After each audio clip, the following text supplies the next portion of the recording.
Hello, everybody, and welcome to a very odd kind of Retold Diatribe, because today we're not talking about a particular thing in media. We are going to be participating in what I am calling Arch Madness. Participating in is an interesting way to phrase this thing that you made up and are very excited to inflict upon the world. It's like we're indulging in a certain, Dionysian panic kind of going on, where it's like, we're not getting drunk, we're being, permeated by the spirit of madness is what's happening. I think that there's a very real phenomenon that we've been experiencing where the longer we've been online, the more comfortable we get with just getting to the absolute heart of whatever our brain really wants to talk about. And you've been sort of orbiting the collapsing star of architecture for a while now. So it's fun to just finally hit that bullseye and be like, all right, everybody, get ready. So usually when I'm talking about architecture in my videos, I kind of have to make it a narrative, have to make it mean something, build to something, have a point beyond just pointing at it and saying pretty, or what the did they think they were doing? We've almost done this on some live streams a little bit, and I've been thinking how do I want to capture that energy? But that's what we're doing today with Arch Madness, a competitive bracket of architectural archness to find the one best arch of all of them. So, Blue, I hear you all asking, what the hell are you dragging us into? We are putting 16 arches from around the world and across time into one bracket to find whichever arch is the best. But the kicker is that we are doing it twice, because I'm making my choices right here, right now, but also our community on Discord has already voted through the brackets to find their collectively decided best picks. I have no idea what they chose. Some, over 10,000 votes, I think, were cast. I don't know the exact number, but it's a lot. There's a lot. And Red has the sacred texts. I do. She knows, and I don't. Each of us have half the information because I have the tournament bracket results in front of me, but I don't know what any of these look like. And I notice a lot of them are named very similar things. So yes, they are. So many arches of triumph. There are many arches of triumph in different languages, yes. So we're going to embark on a journey from the arcane to the archaic, determining who will be the archon of architecture. Arch. Yeah, a lot of that would be funnier if it was pronounced arch instead of arc in all those words. Well, I'm going to quit. It's Mark Madness. When peak comedy already exists, what point is there for me? I love it when a joke works when it's written down and not when it's said aloud. It's my favorite. Yes. I love when video essayists break the fourth wall to be like, that worked better in my script. But what are we grading these arches on? It can't just be on vibes. No, we have to have a criteria. So we are grading based on visual interest, inventiveness, a balance in both form and proportions. Can't just be a whole bunch of wacky shapes. It has to have a certain cohesion to it. The environment framing it. No arch exists in a vacuum. And my subjective preference, sue me, which of course means that we are in fact grading on the hard science of vibes after all. Yo, there it is. What's funny is I think probably the only metric that the Discord was grading on was subjective preference. Yes. Yes. Yeah. Here I am bringing science into this hot bullshit. But we have a bracket, of course, perfectly arch-shaped. I'm going to be editing all this in post because there's no way I can actually do this in a slideshow beforehand. Right. But I wanted to try to give a sense of cohesion to the way that we're organizing this bracket. We're not just picking places and things out of time and throwing them together. We have to have a sort of a scheme, a formula to it. So in the bottom left corner, we have the classics, followed by the modernist weirdos, followed by the romantics, so when everyone was getting all cool and classical themed in the 1800s and such, followed by, hey, the East also exists, and we are paying our respects today. They are included and they are an essential part of this, as we may find them getting quite high up in the bracket. But we may begin. Shall we? Yeah, let's do it. So, first we're going to start with the classics, going to Rome, some of the most iconic arches in all of the city of Rome. We have the Arch of Titus. This arch is cool because you can't actually walk through it if you get a ticket to go into the Roman Forum. You can go underneath it and see all the stuff. Wow. This arch does include the relief of Rome stealing the menorah because this arch was built, whoopsies, for the conquest of Jerusalem. Hey-oh! Yeah, so a little bit of a yikes right off the bat because arches are not just fun things you made for the sake of having a cool hunk of marble. They were signifiers of conquest and imperialistic grandeur, and in this case, at the expense of Jerusalem. Yeah, ain't that just the way? Ain't that just the way? And we will be comparing this arch to the Arch of Constantine from about 200 years later. And the cool thing about this one is it has 3 arches within it, and we're gonna talk about whether that makes sense or if it works or not. Right off the bat, I like what the Arch of Constantine is doing because there's a very subtle triangle going on here with the 2 smaller arches besides the main arch in the middle. Because the Arch of Titus is like, for not quite the first attempt, but one of the most early triumphal arches on monumental scale in Rome. It's pretty good, but it strikes me as a little bit too tall. It's a little tall and narrow. It's good, but it's a little awkward. I feel like there's a nice kind of like squarish heft to the Arch of Constantine, where you have this sort of triangle shape within this big square, still with space for inscriptions and statues and all of this stuff, because the Arch of Constantine commemorating Constantine's basically reconquest of all of Rome under his whole deal. Watch Complete History of Rome if you don't know what I'm talking about. It's fine. I feel like this is almost unfair because the Arch of Constantine is about 200 years later. The Romans had gotten a little more involved with the techniques. I will handily give this to the Arch of Constantine, but I really wanted to just set this one up as a quick, like, here's what we're doing, here's how we're going to try to make these comparisons in a way where it's like, yeah, you can see why we're putting these two together. Yep. And then hopefully one will make more sense than the other two go on. Red, do you have any thoughts on this whatsoever? Well, it was kind of funny when you flipped between the slides pretty quickly. I was like, oh yeah, this is an unfair matchup. This is a featherweight versus a heavyweight. Yes. This is not fair. But yeah, I mean, Arch of Constantine also looks to me kind of better preserved. Arch of Titus looked a little bit weather beaten, a little bit more, Arch of Titus, you can see, is like in the foundations of this. It's the concept that this iterated on. But yeah, this looks better. Arch of Constantine looks better. I think we're all coming down on that. If Constantine doesn't win, I'm rioting. Don't worry. Constantine, in fact, won by a landslide with 1,945 votes versus Titus's 586. Oh my Almost God, 4 okay. times as many people preferred the Arch of Constantine. I think that's probably one of the most clear-cut landslides we're going to see in this whole bracket, and that's kind of why I put them here for the, Yep. This is a great one. It is located basically right next to the Colosseum, which is fun. They're pretty close, but yeah, Constantine is like, okay, we know we can do an arch. Let's get a little bit funky with it. Let's get fancy with it. And the funkiness continues as we move on to our next bracket, which is the Arch of Septimius Severus versus the Arch of Hadrian. Oh, they're both complicated. Arch of Septimius Severus in Leptis Magna in, I think, Libya is one of my favorites because it, even pretty early, 100 years before Constantine, is making a 4-way arch. And this was basically built in the middle of the city, so it's a huge, like, thoroughfare kind of thing going on.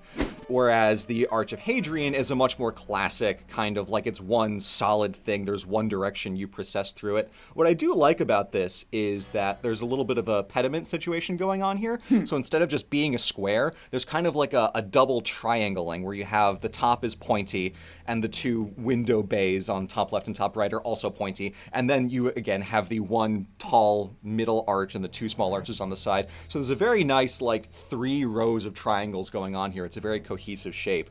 But for me, the Arch of Septimius Severus is just so inventive and fun that it really does work from all angles. And as far as I'm aware, there are very few extant examples of this kind of architecture elsewhere in the Roman world at all. Yeah. So me personally, gotta give it to Septimius Severus. But Red, I'm curious if you have any thoughts on this. I mean, I also registered, even with my non-architecture brain, I was like, oh, an arch that goes in 2 directions. That feels unusual. I feel like it's kind of more standard for an arch to be a doorway and not a crossroads.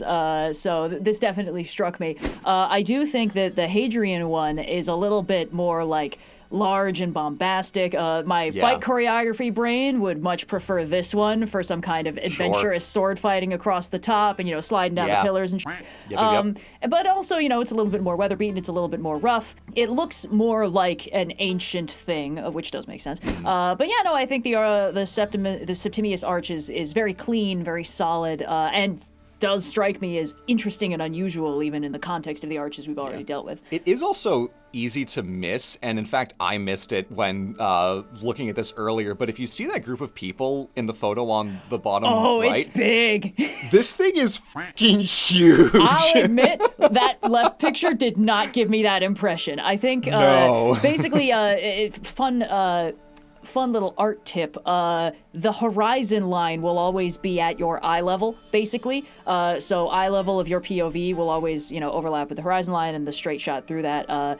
So on the left side, it kind of looks like our horizon line is like up, a little bit up on the columns, maybe at that level where, I don't know what the f*** it is. The base of the pillars that's on top of the square pillars. It looks like our eye level is there. So I would assume that would be where people are standing. And then I look at the thing on the right and it's like, oh no, people are half that height, actually.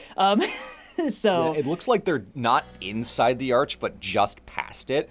So it's probably somewhere between how small they look in that frame and what it looks like of, like, I guess, the eye line. Still. This thing is big. Yeah. Arch of Hadrian looks big in a way that kind of makes sense. Septimius Severus is fucking massive. I personally got to give it to Septimius on this one. But sorry, go ahead. Well, just looking at the left, my guess would have been like, yeah, you walk through that, and if you hop up, you can slap your hand on the top of the arch, But no, apparently that was entirely incorrect. However, good news for both of us. The Discord agrees. Septimius Severus also won its little first contest with 1,740 votes versus Hadrian's 731. Okay, closer, but still pretty decisive. Yeah, we're narrowing the gaps, but there is still quite a gap. It's still more than twice as many people. Yeah. If we were to make a loser's bracket of Hadrian versus Titus, Arch of Titus, I think Hadrian takes it quite handily. For sure. Again, Hadrian is like Titus, but with more going on. Yeah, exactly.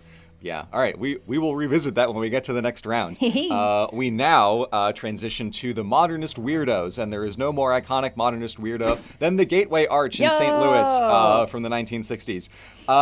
This is great. This is just really cool. The gateway to the West, I understand thematically exactly what they're doing here. It is very sleek and minimalist in a way that doesn't look terribly stupid because they are truly going for an insane scale here.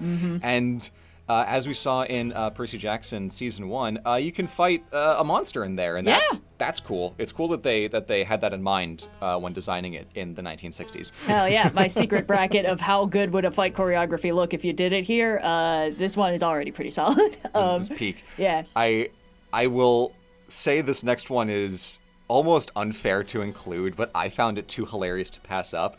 We have kind of a similar idea, but executed very differently. The Arch of Victory in Baghdad, Saddam Hussein's Arch of Triumph. There are multiple of these across the city.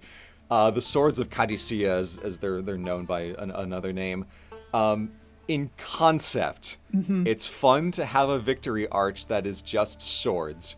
In practice, I think this looks extremely stupid. I think the problem is it's the background, man. It's the context they're in. It looks like you'd find this in a strip mall, and that's a little disappointing because, again, in concept, and again, my far choreography brain, you could do some really cool stuff on this thing. Unfortunately, it looks like the gateway to a parking lot, which is kind of unfortunate, or like maybe a football field on the side with those big spotlights. So I think the context is doing nothing for it. Also, like, it's not particularly tall and imposing. I mean, it's clearly high up, but like in that second picture, you can see the tree line behind the sword arm on the like left. Little radio thingies sticking up or whatever those are. You're almost like losing it in the background, and I feel like the point of a big triumphal arch is that you're not supposed to be able to lose track of it. Yeah. I think the losing decision here was to make it work over basically a roadway, whereas a lot of these other arches are designed either to be, in the case of the Gateway Arch, it's just over a park, or all these other Roman ones where they're in cities. They're designed for foot traffic, basically. This is trying to accommodate that most cursed thing, the automobile, and does not benefit from the fact that it's just like, yeah, honey, I'm on my way home, but I'm stuck behind the sword, so I'll be another half hour at least. It also looks so, like, vaguely sausage shaped. The swords don't super look like swords. They look a little like a little bulbous, a little round in a way that swords aren't really supposed to look. And I get it, if it's a big thing, you need like an internal scaffolding to keep it up, but it looks like a foam sword for a child. I'm sorry. It's kind of giving Nerf or nothing, unfortunately. It's Nerf or nothing. Okay. Yeah. So I think it's pretty clear which one of these you guys are favoring, or you're favoring at least. Yeah, we'll see what the Discord says. I've got to give it to the St. Louis Gateway Arch because in concept, there's a version of this somewhere that works. But between like cringe fail Saddam Hussein and also just the architect behind this, it doesn't work in the slightest. Yeah. What's kind of also throwing me is like the swords are crossed in a way that doesn't really make sense. Like, you flip them upside down. Why is the business end pointing towards the sky, you know? I can imagine, like, if you're holding it up with each hand, they would cross overhead. Is that what that's supposed to be? People. But then the arms are pointed out way too far. Because the arms are way too far apart. Yeah. Again, it doesn't work no matter how you slice it. Like, you can half see what they're going for. Yeah. You can half see what they're going for in any design choice. But if you look at it for more than 4 seconds, it falls apart. A smidge more verticality, I think, would have helped this arch significantly. Crossing the swords in a more victorious way with the business side pointing down. There's ways that this vision could have been executed properly that I think would have worked very well. This is not really selling me on it. But the good news is the Discord largely agreed with us. Although, once again, the margin narrowed. The Gateway Arch... Oh, God. The Gateway Arch won with a score of 1,512 votes, and the Victory Arch received 950. I do think a lot of people... look, it's been like a lot of very normal arches, and then, 2 swords? Yeah, like, I'm not immune to propaganda. I would also go, but, you know, the Gateway Arch, it's also very simple. It's very minimalist. It's the least, like, triumphal arch-looking thing we've seen so far. And I think also from our perspective, you know, looking at it from the outside, it's like, oh, yeah, it's a big parabola. That's neat. But like the engineering that had to go into making that thing stand up and not fall over, terrifying to conceive of. All of the like big megastructures from that era of creation, I'm always shocked. Like I went up in the is it the Space Needle in Seattle? Space Needle. Yeah, there's like a little mini museum around the base, and like all of the exhibits are like big quotes where it's like, if this thing goes up without massive loss of life, it'll be a gosh darn miracle. It's like, the elevators are authentic 1960s technology, and I'm like, cool, so I'm gonna die here? And then it was fine, but there's a lot of like machismo about like, look at what we accomplished with the computing power of a TI-84 calculator. Anyway. If it's good enough to get men on the moon. It's good enough to calculate the stress something. I'm not an architect. It is. Speaking of stress calculations, I'll get back to that point in a second, but the thing with like old buildings versus new buildings, it's easy to be like, everything new is terrible and everything old is based and cool, but I have a friend who basically works on buildings in New York. The stuff that was built in like the 10s, 20s, 30s is so much better than the stuff that we're making now. Really? In many ways, yes. Like structurally, the kinds of things that he's looking at, like when he goes into all the back rooms and it's like, this is the stuff that the tenants don't see, but like, how is this building actually held up? In many cases, much better than how it is done in many instances now. And this gets to, you're mentioning force calculations. One of the things that people moan of like, our modern roadways and bridges are so terrible, but these Roman bridges all survived 2,000 years. It's like, okay.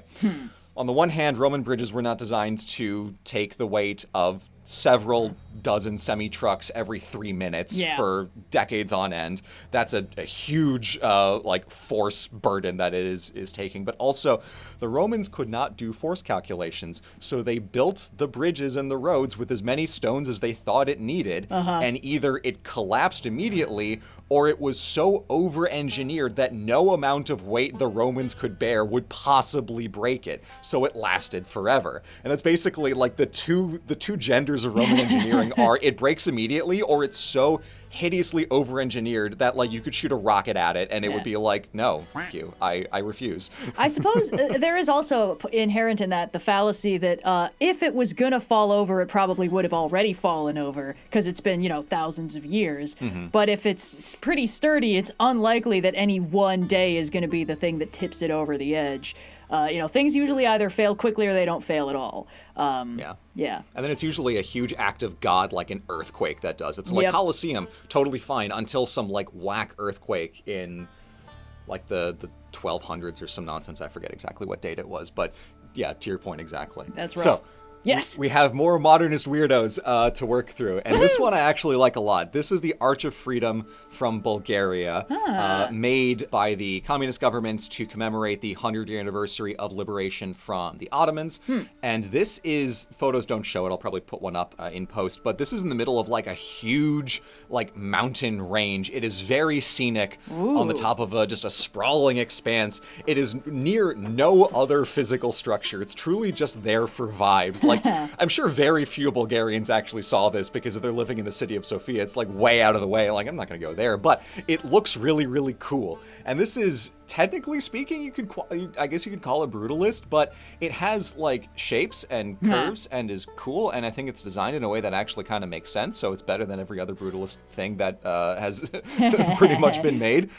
But it's just so nice. The shapes are so pleasing. It has, I think, a really good balance of the curvature of the arch and the sharp angles on the sides. A little bit of like a kind of Mobius strip action going on. Not really, but I see what you mean. The underside of the arch is cut at an angle. So it's not, like harsh square everything. Like in Rome, you can either do a straight line up and down, a straight line side to side, or like a little circle. And this is like, what if we played with the shapes a little bit? What if we had fun? And it looks really cool. They got some statues down there. They're still keeping the dream alive. Got a little 1878 to commemorate the century since independence. They know what they're doing. That's what it is. I think this one is fun. I think it's not amazing, but I think it's really cool. We compare this to more communist nonsense, the Arch of Triumph in Pyongyang, North Korea. I see. Friends, this shit sucks. This is so over-designed. It's like, hey, you know how usually there's one roof on an arch? What if we had three, each slightly smaller than the last? I understand conceptually what they were maybe going for, but I think this is awful. It's so big. Again, they put it over a roadway, which just makes it look lame because it's like, yes, I'm stuck in traffic underneath the Arch of Triumph. Honey, I'll be 2 hours late for dinner. It's also so weird that a communist government would use such like Western language to make a statement. Like, there's no precedent in Korea for an arch like this. They just saw the Arc of Triomphe in Paris and were like, oh, yeah, we can do one of those, but for the glories of communism this time. Yeah. It's so... I mean, like, to say it doesn't fit within the broader architectural aegis of North Korea is wild because it's all, like, pastel retrofuturism and stuff. Right, yeah. So, like, nothing fits anyway. But truly, dictator chic is an unknowable beast because it is just the whims of whoever's in charge, and sometimes they have a guiding style, and sometimes it's like, build a big thing. Yeah. I want to see a big thing on the highway when I look out my window. Yeah. It's got details and statues and stuff, but it's just... ugh. It's nice to see these handy renders that somebody made in Minecraft for the recreation of it. I'm curious to see what it looks like in real life. I bet it's actually pretty cool when they have all the curves on it. Yeah, I will say that like the sort of scalloped roof thing, that does make sense. Like a lot of like traditional like Japanese castles have that sort of like bottom floor roof, then narrower. I don't have any of the architectural language to describe this, but you know what I'm talking about. Like, yes, I do. Shogun castles look like that. I could see that sort of being in the general architectural language. This one definitely is a little more centrally located. It's also got much more of a sense of scale than the other one. It's got a little more going on. It is huge. It's pretty stonking big, and I am a big fan of megastructures. So all that to say, I think I can sort of understand where the Discord was coming from, where it let this thing win with 1,457 votes. 4,000? 1,400. Oh, okay. That would be really funny if everyone turned out just for this one. No, so the Arch of Freedom received a comfortable 932 votes. Again, the gap is narrowing. Well, it's not as narrow as the Victory Arch and the Gateway Arch was, but you know what I mean. And then the Arch of Triumph here received 1,457 votes. Guys. Listen, if you teach them all that brutalism is ugly, and then you give them a brutalist arch and says, not this one, though. This one I like. The server's like, I learned it from watching you. Yeah, no, I can see Kim the appeal of Jong-un, this like, thing. prying his hands over a globe. Yes, vote for me. But no, like, I can see the again, with my uncultured, untrained, non-architecture loving eyes, I can see the appeal of this thing. all the things that we were talking about of like, why would they take like a sort of French-looking triumphal arch and then blockify it and give it this weird scalloped roof? It's like, yeah, it does kind of look like it's intentionally trying to be like, we're the best of the East and the West kind of beat going on. The squared off version of the sort of more traditional Roman-looking columns is at least an interesting design choice, basically saying like, it's we're not trying to I'll give it consistency. We're not trying to borrow your design language. We're trying to reflect it in our own, et cetera, et cetera, et cetera. I do think that the sort of the friezes they have at the base of the columns does work a little better for me than the other arch that we're talking about. Bulgaria. Yeah, because there are statues around the base of the Bulgarian one. It kind of looked like they just sort of wandered in and decided to stick around. And I will also say... They do look like they are truly just there. Yes. And at least, this is a victory arch or arch of triumph. Sorry, there's so many of them on this list. The arch of triumph, yeah. You can say Korea and Bulgaria to keep it simple. This arch of triumph is also appealingly symmetrical. And I will say, even though the curves and the interesting geometry of the Arch of Freedom does still kind of like make me go a little. Also, just like the weathering on this, it's rain-stained concrete at this point. Like, yes, purely texture-wise, the Arch of Triumph looks better. It looks cleaner, smoother. So I understand the vibes on this one. I'm sure also since 1991, the Bulgarians are like, you can let that thing rot out in the mountains. Yeah, I mean, the good thing about brutalist architecture is it kind of, after one rain, it basically looks the way it's going to look forever.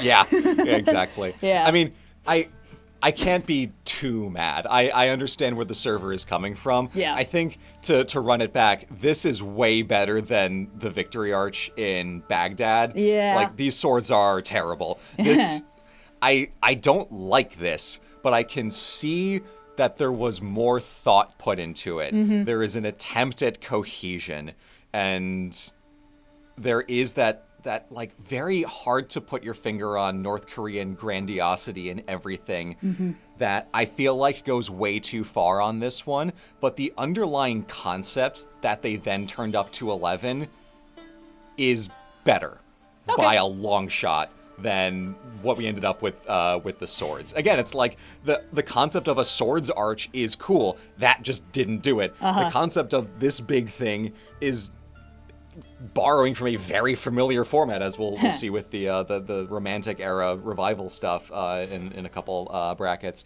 But they went sicko mode with it, and I don't like where they took it, but on a base level, it functions better. I'm coping myself into being able to agree with the server on this one. Except for the Gateway Arch, I don't like basically any of the ones in the Modernist Weirdos bracket. Yeah. Well, okay, good news, Discord. Yeah. We can still be friends for now. Yes. But let's jump back to the classical comfort of where we began. Of course. And jump to the 17 and 1800s as we go to perhaps the model for the Arch of Triumph in Pyongyang, the Arc de Triomphe in Paris. Of course. From 1806, Napoleon's big whole business that wasn't finished until way later.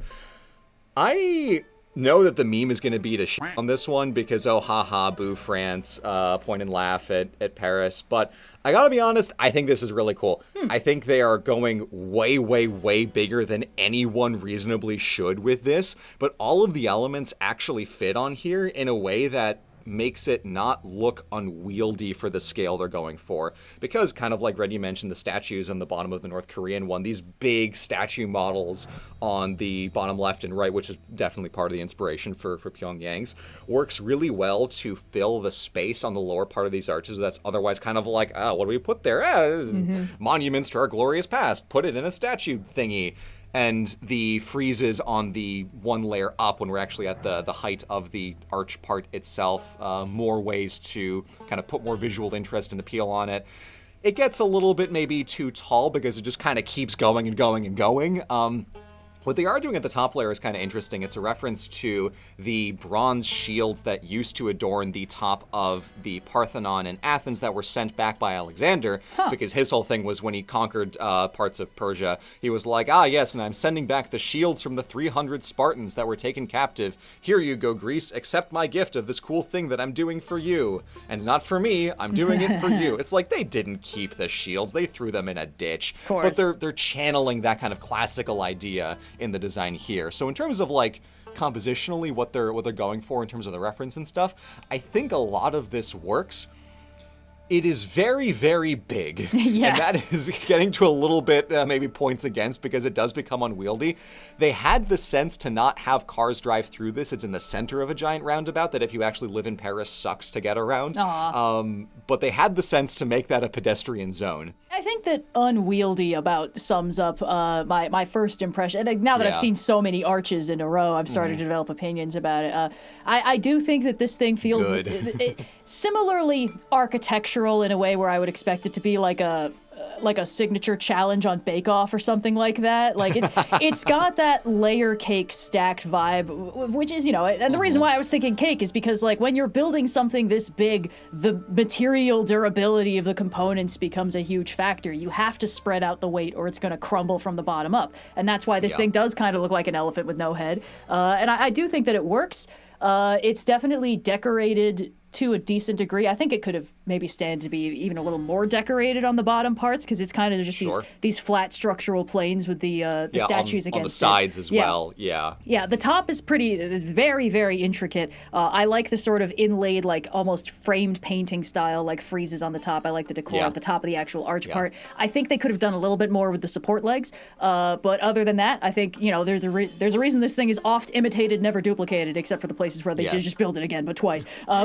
No one can afford that much stone. Yeah, it's like, can we make it a little smaller, maybe? Like, again, I'm a big fan of megastructures, but I think a megastructure really comes into its own when it starts getting tall. And this thing is still, like, squat enough that you can see why it is that tall. Like, it's not defying your expectations of how it could look. But again, I think that's probably because everything is looking like the Arc de Triomphe. They're all, this is the thing that everyone remembers.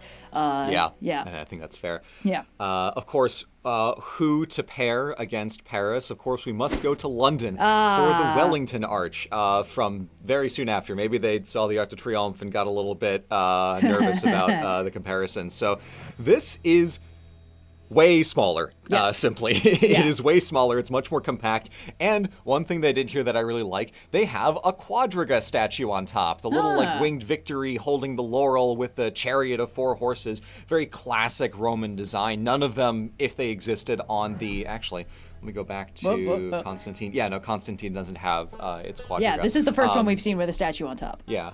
All of these in any ancient statue would have been melted for parts immediately. We have one bronze statue of Marcus Aurelius because they thought it was Constantine, and they're like, he's the guy who made Christianity cool. We have to keep this one. And then in the late medieval period, they're like, this is Marcus Aurelius. Constantine didn't have a beard. Whoops. Like, what are you guys talking about? You could have grown one. You don't know. Yeah. I like this one. It's kind of like... I hesitate to use the word, but there's a cuteness to it that it's just very small and compact. It's just a little guy. One little row of columns across the front, and there's not too much excess height going on. There is this one little block between like the layer of the, I guess entablature is the word. It's just like that kind of like brick looking thing that the quadriga is standing on that's just kind of there for no reason. Maybe it's extra support or something. So it's still got a little bit of too much empty space here. I think your point about the Arc de Triomphe is very well taken, and I think they could have stood to do some of that here.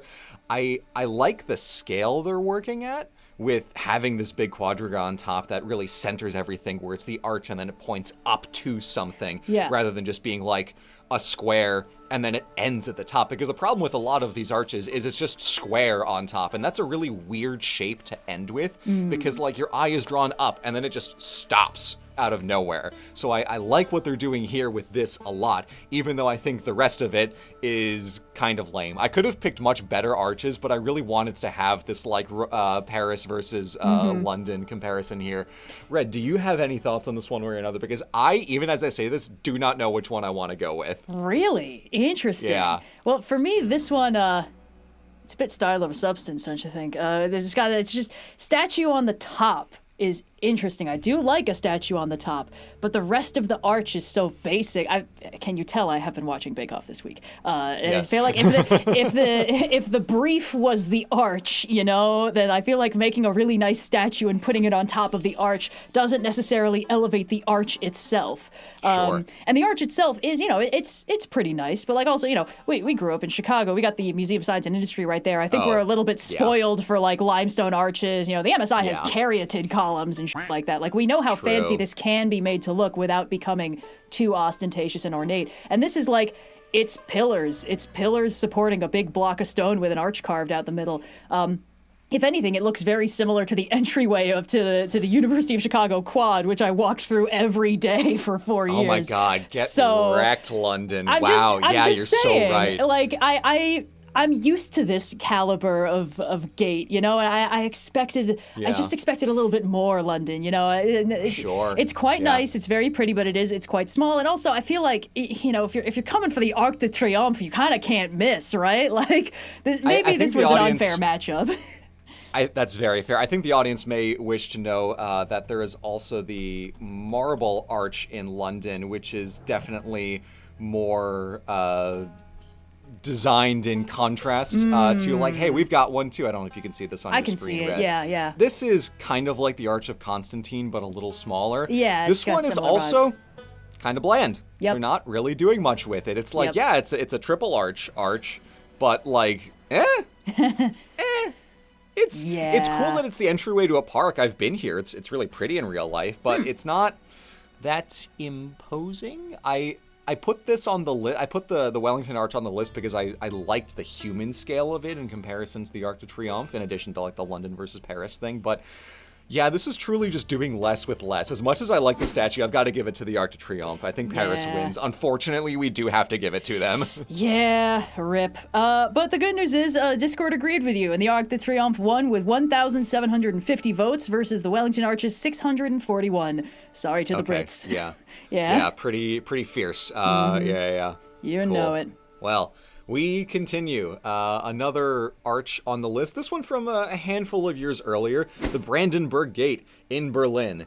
And my friends, this one is so good. It is technically more square than arch, but it knows what it's doing. It is fulfilling the role of a triumphal arch.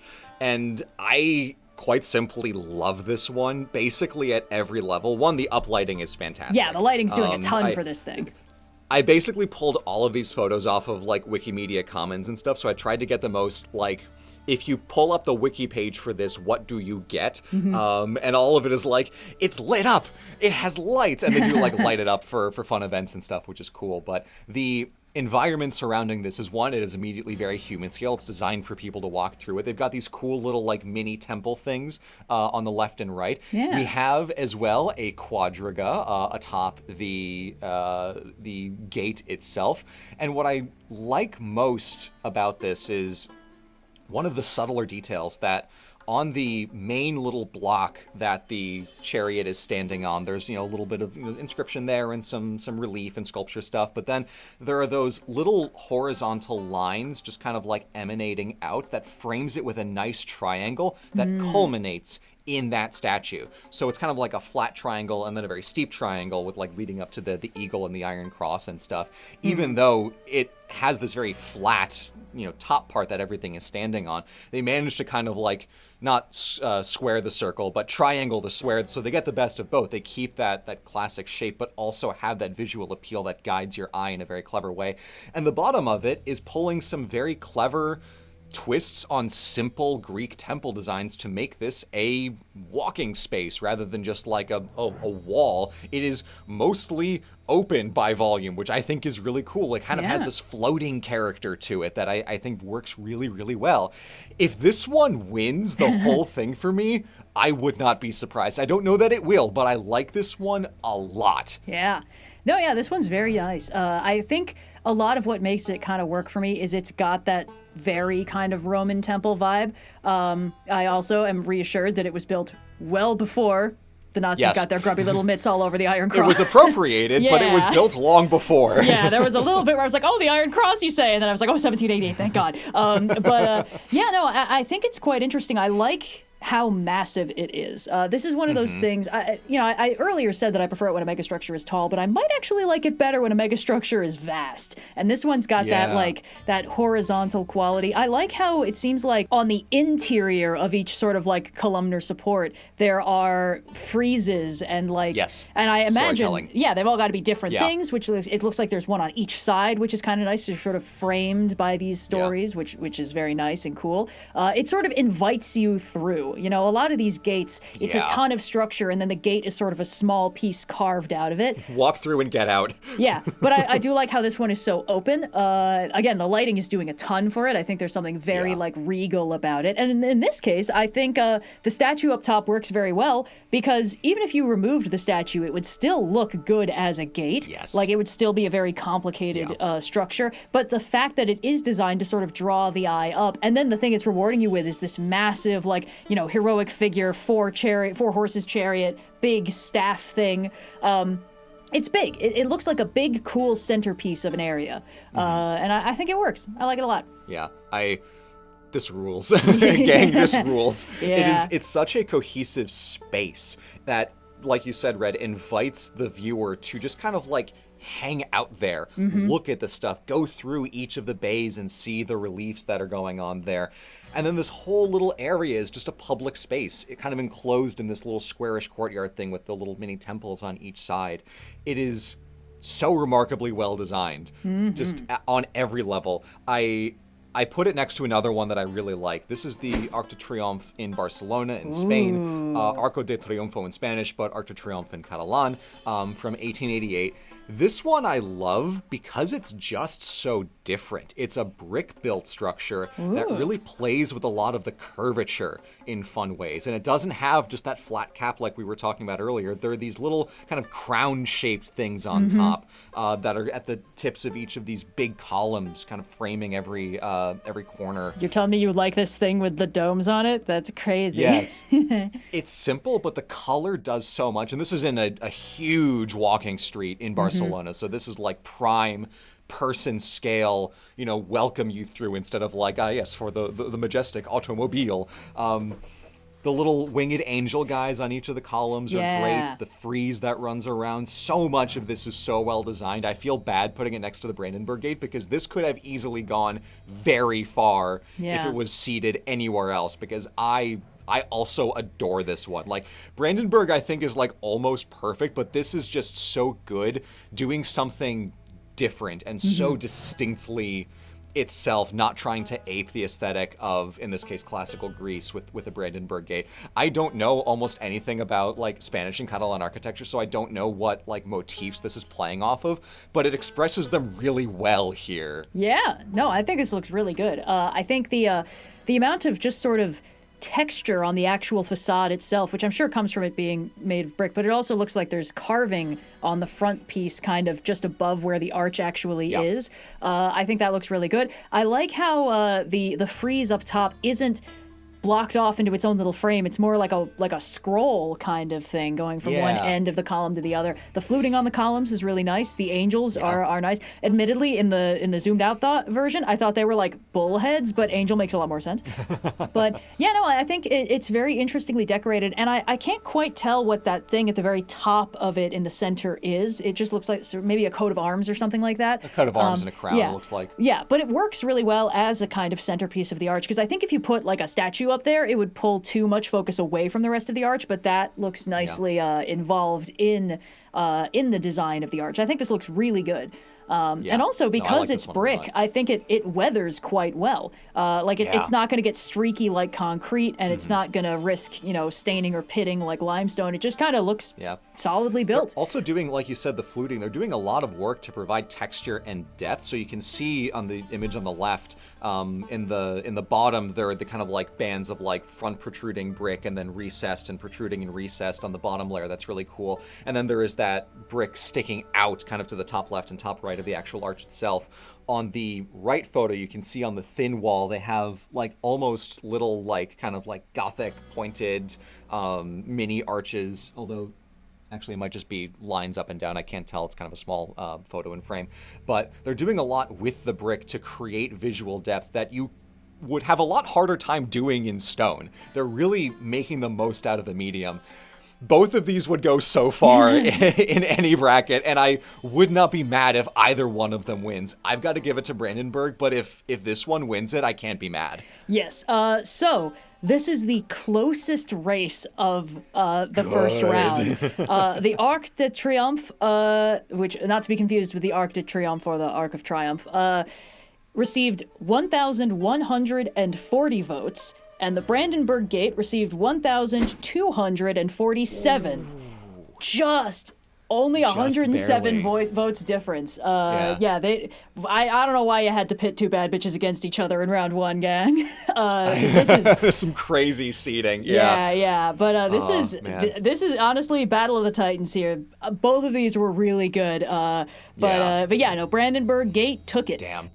Yeah, I can't feel too mad because in the scheme of like how I wanted to do all these brackets, if I put these not next to each other in the first round, then Brandenburg would have knocked out Arc de Triomphe, and this would have demolished the Wellington Arch, and they would have fought each other in the second round anyway, so the result is the same. Yeah. But God, both of these are so good. Yeah. Mad respect to Barcelona. I have not been to Barcelona or Berlin before, and now I want to go so badly just for these. You just have to go to Barcelona to apologize to the Arc de Triomphe. Sagrada Familia, get the hell out of here. I'm here for the arch. Yeah. All right. We move on to The East Also Exists, with some very fun choices here that I feel like I would not see on anyone else's list if we were to be stuck so firmly in the kind of classical mold. This is Patusai in Vientiane and Laos, which was built for basically celebrating kicking out the French, which is so based. And it very clearly pulls on the kind of iconography and form of a triumphal arch, but it is so clearly done in their own style and their own particular architectural flavor. And this just rules. This is great. It's cool. I love the way it's designed. You can see in the second photo that it's in this very like kind of pedestrian area, so it's for people to walk through. I love all of the visual depth with the layers of the pillars at the base of each arch, kind of like receding back, and then up top with the kind of like small little pagoda top is the wrong word, but those like I know what you mean. kind of pointy, little pointy dome thingies, and then receding to the big one in the center. There's a very good sense of depth in this that I quite like a lot. Yeah. I like how it's built out as you get above the top of the bottom level of the gate. I think it really creates this sort of crown-like quality to the whole thing, which I like a lot. I think this one looks great. And it's another one of those crossroad arches that we were talking about earlier. So that's also just like from an engineering standpoint, very cool. Yes. Yeah. Yeah, no, this one is great. I like this one a lot. And we compare it to the Gateway of India in Mumbai, which was not built by India for India, but by the British for the arrival of the king on one particular occasion. It is cool that it's built on the water for like an ocean-going arrival. I think that's like a fun little bit of, aesthetic landscaping design. And it's cool that this is drawing on more Indian styles of architecture than just trying to like copy paste Britain architecturally the way that they were doing culturally. Yeah.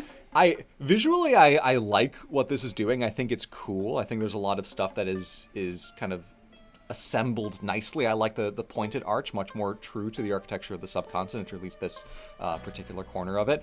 I gotta give it to Patusai because it's just way cooler in every way, frankly. But I do like this one. I think it's a lot better than it could have been. It could have been imperialistic and tasteless, but it is only imperialistic. Yeah. And I give it credit for that. Yeah, well, good news. You don't need to be too nice to it because Discord agrees. The Patusai won with 1,679 votes versus the Gateway of India's 676. Cool. Yes. Yeah. So 1,003 more people liked Patusai. Yes. Good. Yes. And I feel good about that. I like that. Yeah. Justice and we deserved. come to the last matchup in our first bracket, which is that we have to acknowledge that, like, if we're talking about arches, there is the entire concept of the paifang in Chinese, the kind of gateway arch. Like, if you've been to any Chinatown and you see that big arch, there is a whole, like, mode that is building off of. That's like a thing. It's not just like, welcome to Chinatown. Like, there's actually a thing going on with that. So I wanted to try to find a couple representative examples of those. Sure. This is the Liberty Square Archway in Taipei from the 70s. It is 5 arches, which is pretty cool. A very sleek, very clean white and blue color combination, framed in this huge public park area that you can kind of see in the photo in the top right. It's a very nicely situated thing. It's got a lot of visual depth carved into it with all these intricate details and characters and motifs and designs that recedes into this very clean silhouette when you look at it as this big, like, 5... I don't know the word for that roof line, and 5 arches kind of together. It's a very nice, elegant shape that works really, really well, both as itself and part of this larger Liberty Square that it's a part of. Yeah, my brain is sort of anthropomorphizing it as like 5 guys standing shoulder to shoulder, and the one in the front is like the main one, like boy band style. Yeah, no, I like this a lot. I'm always a fan of the, it's like a moon gate, right? The sort of circular cutout gate in a wall. I think that's what it's called. I think the moon gate is supposed to be like basically circular all the way, whereas this stops and goes to flat. But I see what you mean, yeah. Yeah. The fact that it's a mostly circular arch and it is only so far off the ground to the point where, like, if you sort of project it out, it's like, oh yeah, the bottom of that imaginary circle would just touch the ground. Which I think that's exactly what they're doing, Yeah, and I think that's kind of pleasing because, like, all the other gates we've seen so far have been a kind of tall archway, which does work, you know, it gets that sort of like, wow, so regal, so majestic, so much larger than us puny humans type beat. But I think that this works very well. It's very open air, you know, this gives me the impression of like nice breezes, that kind of thing. I feel like walking through this would be very like airy on a nice pleasant day. The birds are also cool. I like that a lot. Yeah. But yeah, this is a nice solid shape. Yeah, I like this one a lot. Yeah. I had to pick some different image examples because the ones on the wiki page are ass. Oh, no. Doesn't photograph well? That's unfortunate. Not on the wiki page. It doesn't have its own. It's part of the larger Liberty Square wiki. Anyway, yes. Also one that I had trouble finding good photos for is the Shunfeng Park Paifang in Foshan City in China. Ooh. That is 3 big arches, and on the other side of it, these huge like bridges over this like river kind of thing. Really cool use of the environment in a completely different way from the Liberty Square Park. I like the kind of like tritone color scheme they're going for with the orange roofs, the kind of green, I don't know if it's bronze or a different material, inlay for a lot of the sculptures and like relief kinds of things, and a lot of the ornamentation on top of the roofs, and then the gray stone that also extends to the bridges themselves. It's a very, if Liberty Square is a perfect 2-tone arch, this is a perfect tritone arch, essentially, in terms of the way they're using the colors. And that orange and green blends together really nicely with that warm gray stone in a way that I think the blue works with that cool, crisp white that they're using in Liberty Square. Yeah. I like both of these a lot. I think I prefer Liberty Square because I'm a bichrome bitch till the day I die. Yeah, the blue and white one? You like the blue and white one? I know, yeah. But this is really good. I like both of these, and I wanted to find good examples to showcase this. So yeah, I like this a lot. I really do like that shot where you're past the bridges where it's lit up from below. That really feels like that makes it feel massive, you know, because things in the foreground help really sell the scale of the things in the background, which might contribute to why the Shunfeng Park Paifang won with 1,603 votes versus Liberty Square's 771. Ooh, bit of a rout, okay. Bit of a rout, yeah. Twice as many people liked this one. Yeah. But you know what? I can see why. I think the Liberty Square one is very, very beautiful. But it doesn't quite have that sense of majestic scale, at least not in the photos that this one does. Yeah. And also, like, the mountains behind it, again, it's really kind of selling, this thing is hefty. This is a chunk boy. Yeah. It feels like geologic in a way. Yeah. And the fact that it so cleanly matches the colors of its environment, I think. The sort of, like you said, the warm gray stone, but also the sort of like the dark kind of foresty green and also the red clay color of the roof, I think, makes it feel like a sort of shaped extension of the earth, which is pretty rad. Yeah. Very cool. Good analysis. Thank you. Colors, I do kind of understand. Yes.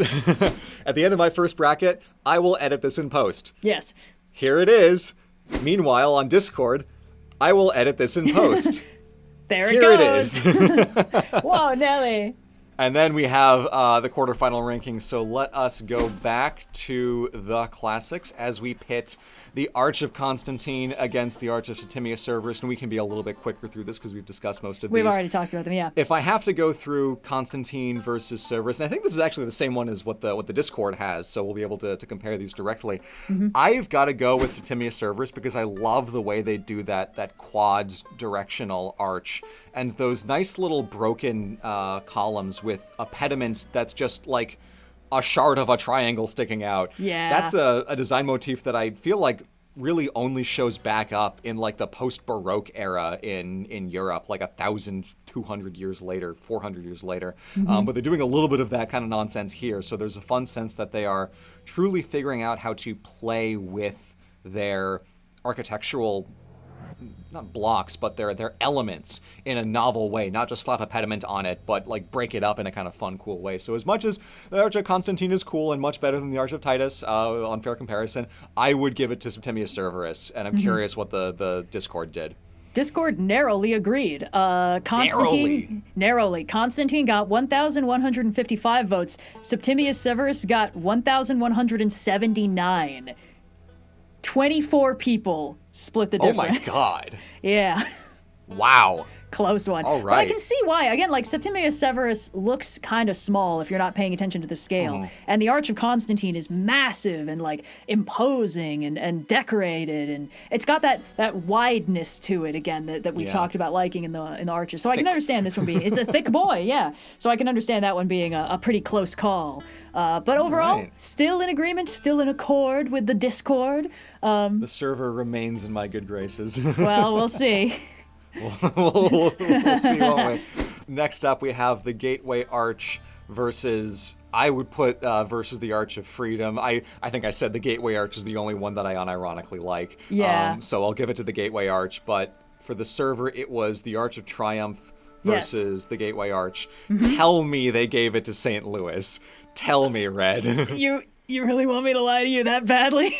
Oh my god. 1,007 people voted for the Gateway Arch. 1,341 voted for the Arch of Triumph in Minecraft. North Korea, best Korea? Question mark? Yeah, Discord confirms. This is probably the best PR I think North Korea has ever had in the U.S. Glorious Leader would like to thank Overly Sarcastic Productions for their invaluable contributions to the mission of communism in North Korea. What's that drill tweet like? My bad, you do not actually gotta hand it to Kim Jong-un. The Discord might. Guys, you're insane. Okay, next You're gonna bracket, get me next on a bracket. list.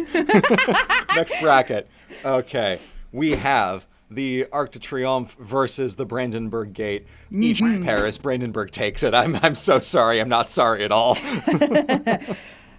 And that's your final answer, of course? Final answer, absolutely. Great. Well, with 1,113 votes, the Brandenburg Gate did have a pretty good showing, but with 1,203 votes and 90 more people in favor of it, the Arc de Triomphe did take it. Guys! Did you not see the statue on top, guys? There's a statue on top. We cannot, in the span of 2 minutes, give it to North Korea and then also give it to Napoleon. Guys, what are you smoking? What can I say? These dictators just have really good architectural sense. Oh my god, I'm gonna get on a list. You're going to get on a list. The Discord's going to get on a list. Yeah, actually, just subpoena them, please. Your Honor, it my wasn't us. It God. was the 20,000 people who hang out in our backyard.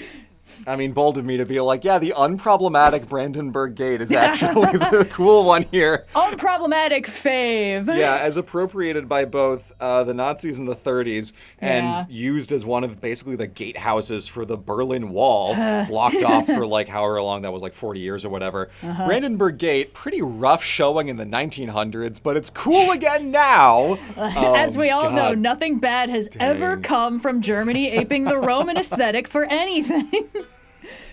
Next bracket. Next bracket. So I had Patusai versus Liberty Square archway, and the Discord had Patusai versus Shunfeng Park Paifang. I would give it to Liberty Square again, because as much as I do like Patusai, and I hope to God I'm pronouncing that in the ballpark, there's something about just how stark of a look the Liberty Square archway is and how much they're able to do with so little by just getting that depth out of the stone with all of the carvings and inscriptions and stuff that I don't have the architectural palette to properly appreciate with Patusai. So I'll give it to Liberty Square. But with Shunfeng Park Paifang versus Patusai, I don't know who took it in the Discord's bracket. Shunfeng Park took it. Patusai got 1,058 votes, and Shunfeng Park Paifang got 1,347. Ooh, stronger showing. Yeah. Last time. All right. Okay. The story so far, I will edit this in post again. Meanwhile, on the Discord, I will edit this in post again. Yes.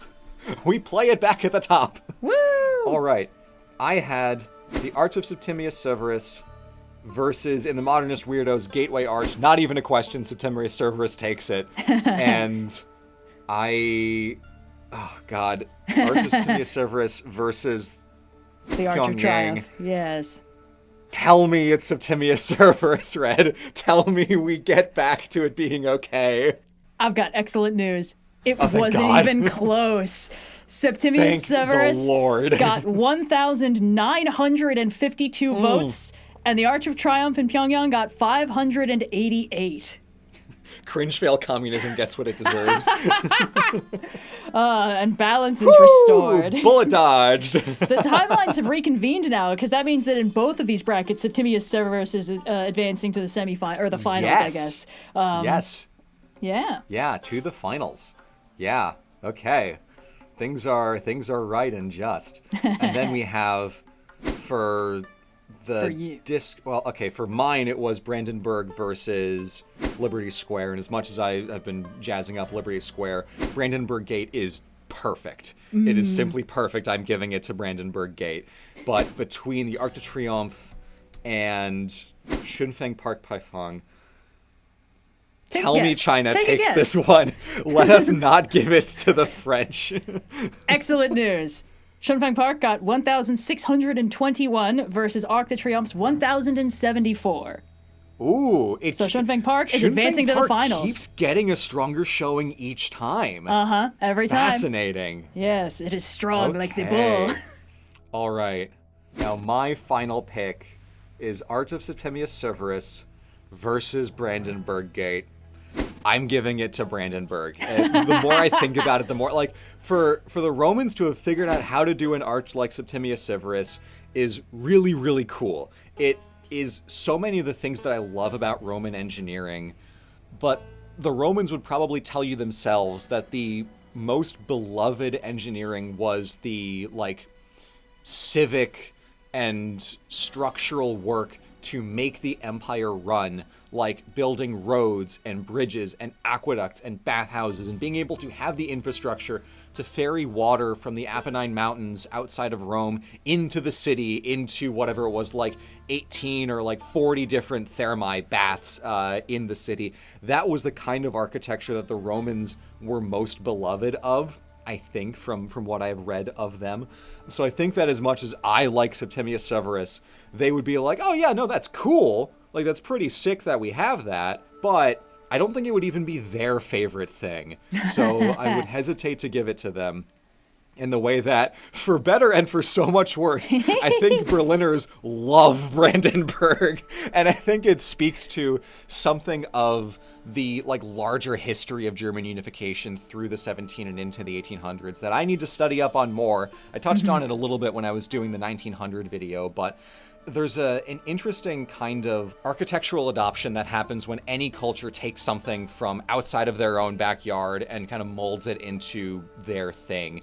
And to go back to an ancient Greek style of very, like, Parthenon-coded columns and little temples on the sides and that big frieze with the metopes and the, it's not a triglyph, I forgot.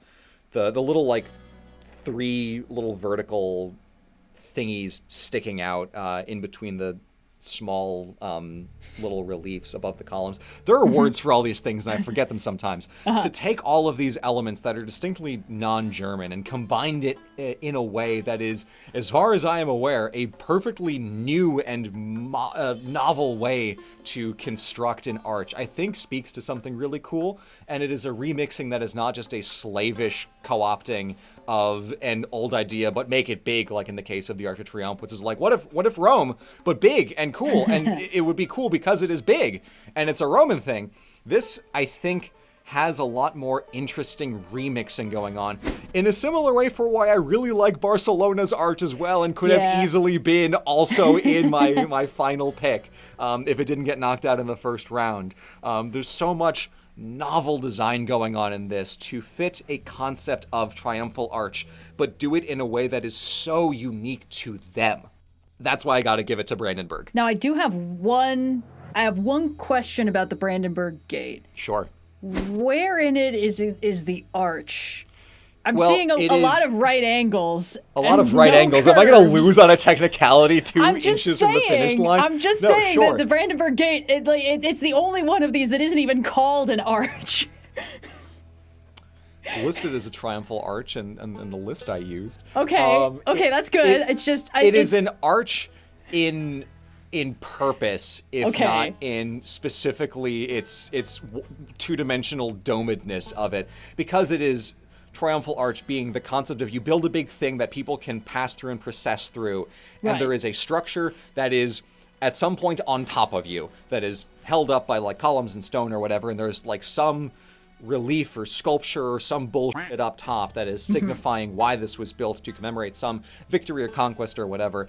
Brandenburg Gate, I think, fulfills that because it is a big architectural feature meant to be processed through that has these columns and all these classical elements in a way to suggest the same kind of purpose as a regular triumphal arch, even though it is not round underneath. Okay.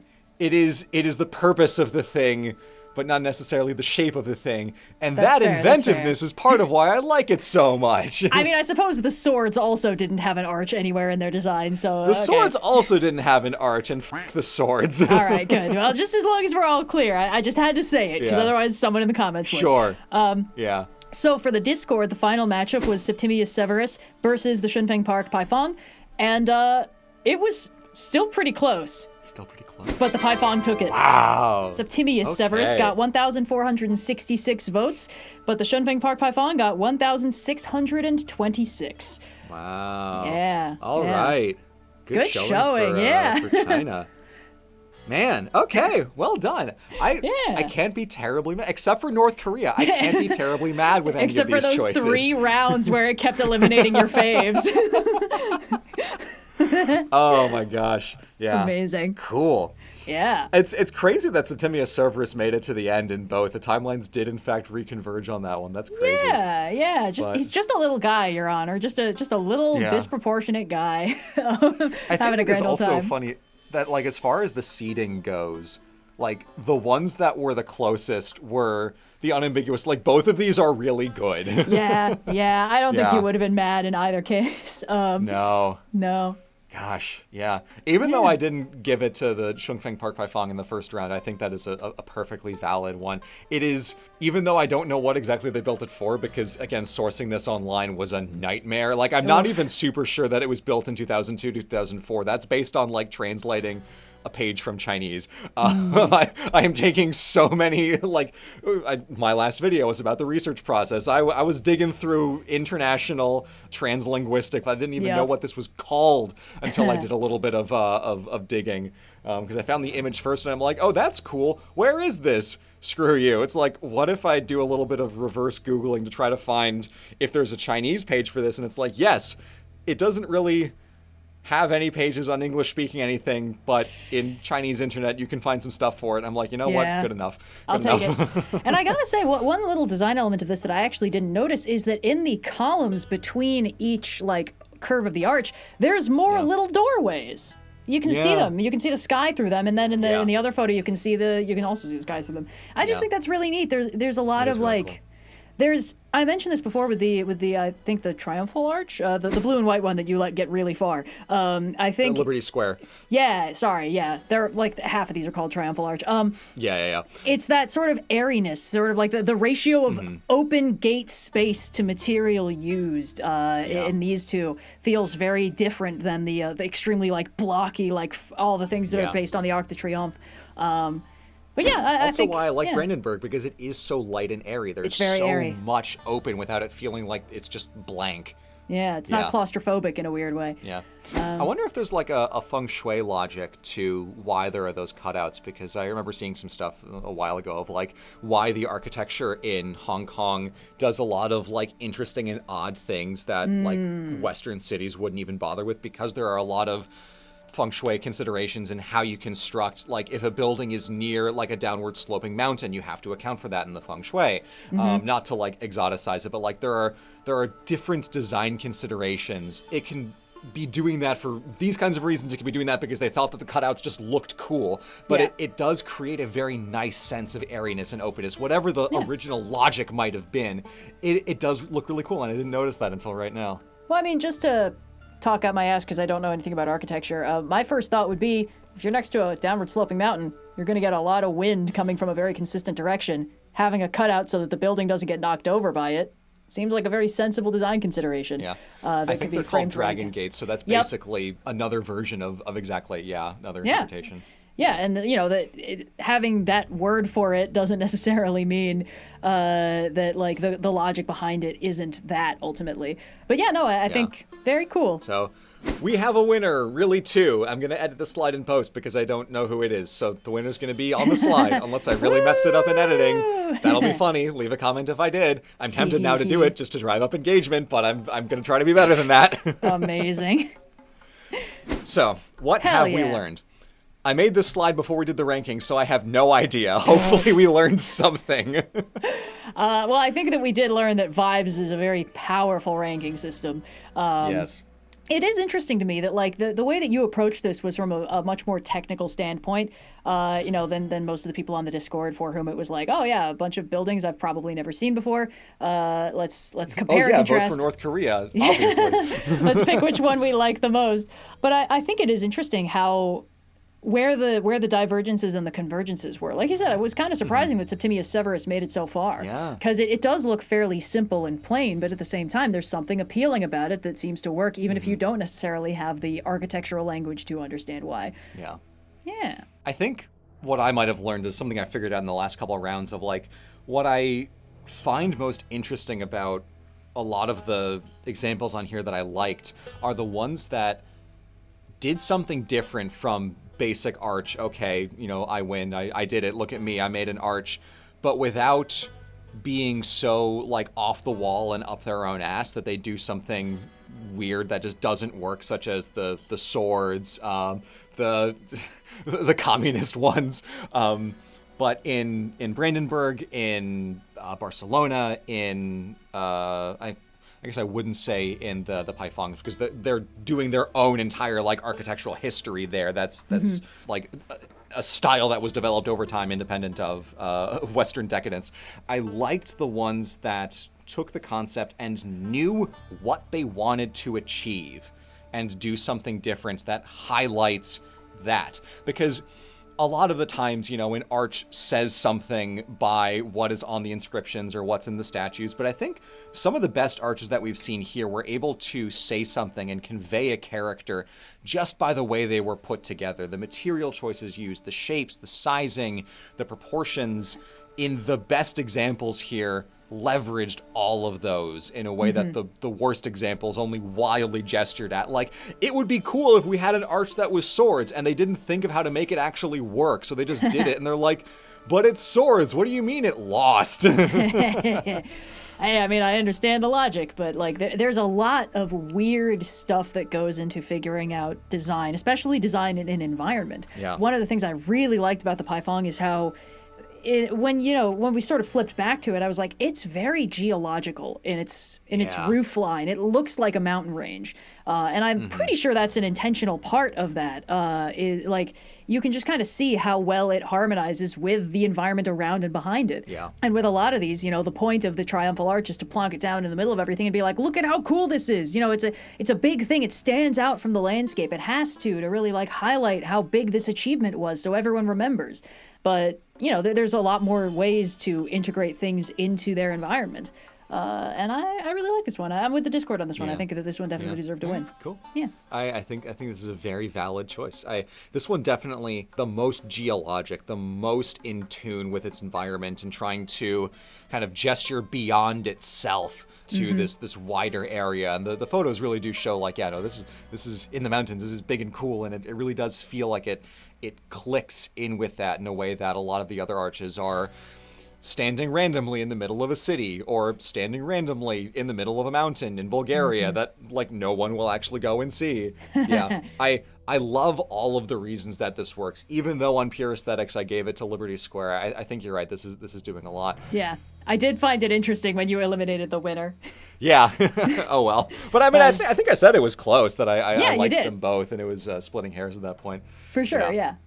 No, very cool. If I did this on a different day, I think Brandenburg would still win, but I think a lot of the rest of it would be potentially quite different in some of the other ones advancing. But ain't that just the way? That is it. This was a lot of fun. If you guys like this, I have a million more of these that I could do, whether it's like domes or towers or like at Star Wars spaceships. I had the thought earlier. Bridges. There's so many things that we can throw in a bracket. Let me know if you want to see more of them, and I will gladly do this. I was going to recommend those giant monumental statues they put up some places, like the big like Jesus in Brazil or like the giant Buddha. Yeah, could be fun. Oh, that's good. Yeah. Comment below what you want to see us do next. Woohoo! And wow, I don't by God, I will be more than happy to oblige. I don't think we've had a standard YouTube call to action like that in years. Well, usually it's because we know our own brands too much. It's like if we tell people to subscribe and they're only doing it because we told them, then it doesn't mean anything. Like, subscribe if you want. Don't like because we told you. Like it because you liked the video. And it feels performative. I don't but know. like this is me after picking my favorite arch. I'm calling everyone else out for their bad YouTube praxis. But no, I mean, like, this is a brave new frontier, like there's so many different things that you could take this approach with. And also, if you were on the Discord and you disagreed with the outcome, what did you want to win? Yeah. Were you in the Pyongyang Victory Arch camp or no? Thank you, like you mentioned, thank you to everybody on the Discord who voted. This idea really came into its own when Cyan said you should have like the Discord do a bracket too and then compare them. And thank you to Billy on the Discord server who ran the polls and told me not to peek so that I didn't get spoiled. Thank you to Billy, to Cyan, to everyone who voted. This was fun. I cannot wait to do it again, but until such a time, bye! Perfect.